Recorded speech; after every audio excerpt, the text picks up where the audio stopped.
Hey, this is Craig Garber from kingofcopy.com. I'm the author of How to Make Maximum Money with Minimum Customers, and welcome to this week's Q&A video. Get some really good questions you sent in, and if you have any questions you want me to answer in a future video, please don't hesitate to send them to me at kingofcopy.com/ask, A-S-K, kingofcopy.com/ask. So let's dig in. First question, no first name. Okay. How can I increase my sales if I write books? How much do they affect that? Okay, writing a book is a tremendous credibility booster. It creates virtually instant positioning with you as an authority in your particular area of expertise. It's very hard not to at least consider somebody seriously as a book author on a particular topic.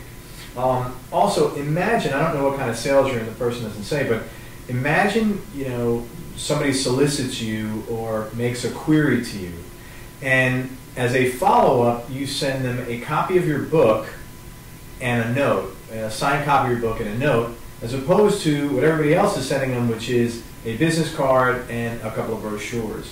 It's a fantastic credibility booster, and as long as it's a good book, should have good stuff in there. I mean, don't write a book and fill it up with garbage because, that's not really effective. That's not the point of it. But a book can also come in many different formats. There are a lot of successful books out there that are simply like condensed transcripts of interviews that people have given. So don't think, oh my God, I got to write a big book. I got to spend hours in it. You don't have to write a monster of a book like this. But you can write a normal 6x9, 125, 130 page book, and you could do that in a weekend, really, if you're focused and bang it out, and if you have an agenda to follow. So books are incredible credibility boosters and really great for positioning. Okay, this is a good question too. How do I filter a list to find leads? I'm fundraising for a nonprofit small school for teens at risk in the hardcore, ultra-Orthodox Hasidic Jewish community. And I'm hitting a wall when it comes to filtering potential donors. Help.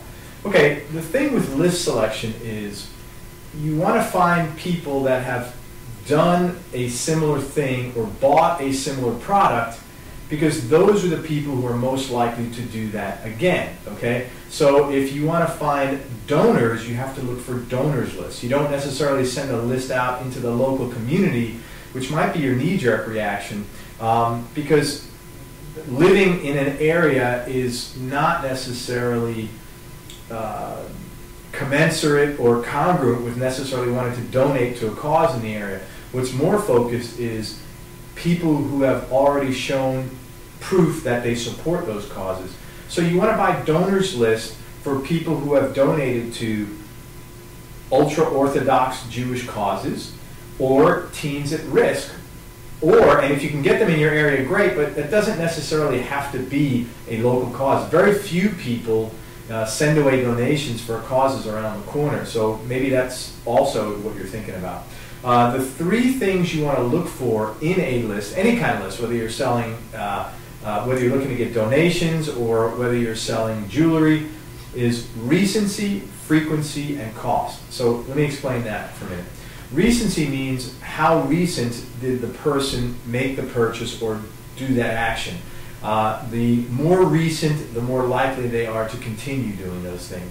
So in other words, a donors list that's 6 to 12 months old is a lot more valuable than a donors list that's 5 years old.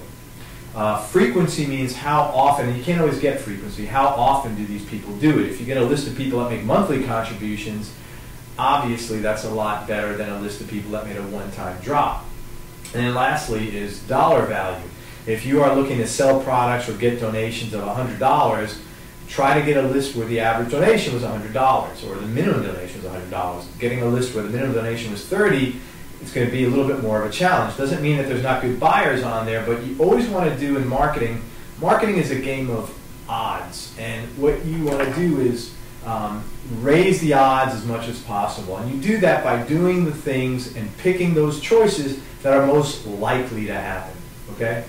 One more question. Good question, by the way. This is from Usher Burko. Thank you. It's a good question.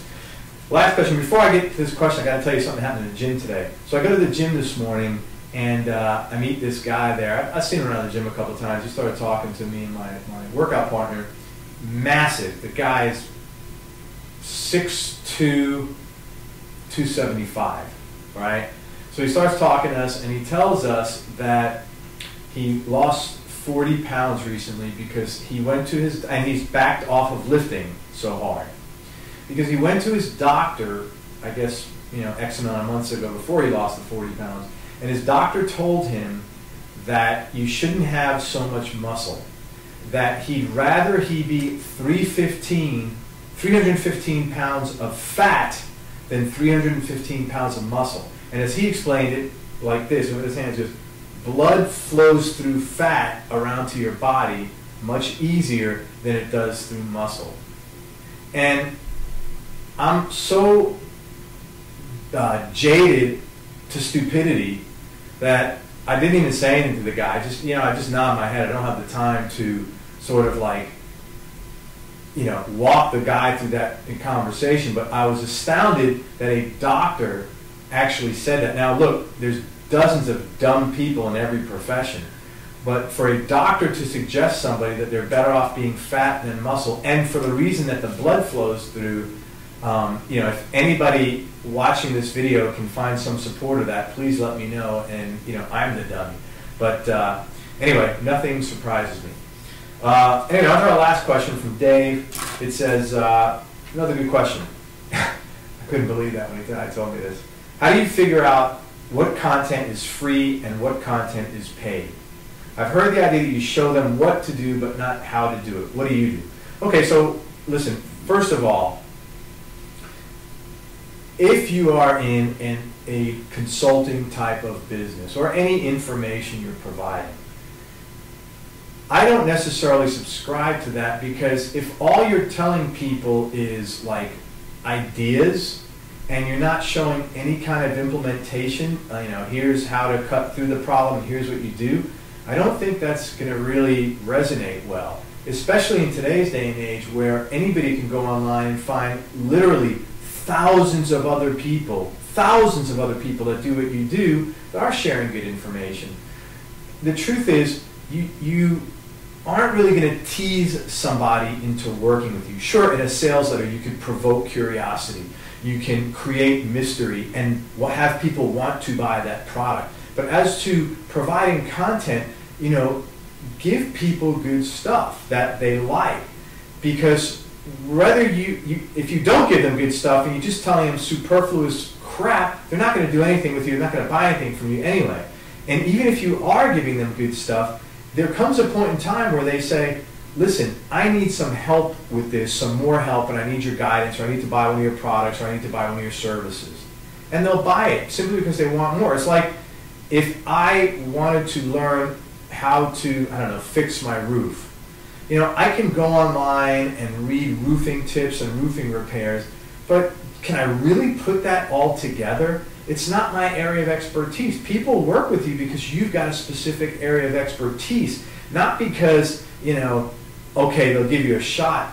They work with you because you're an expert in something, and you have to earn that expertise by doing things like providing consistently good, consistent is a very key word there, consistent content all the time. And when you do those things, people typically respond and they're willing to work with you. So I don't subscribe to tell them what to do. Listen, give good stuff, you'll get business. That's just how it works. That's been my experience. So that's what I would advise people to do.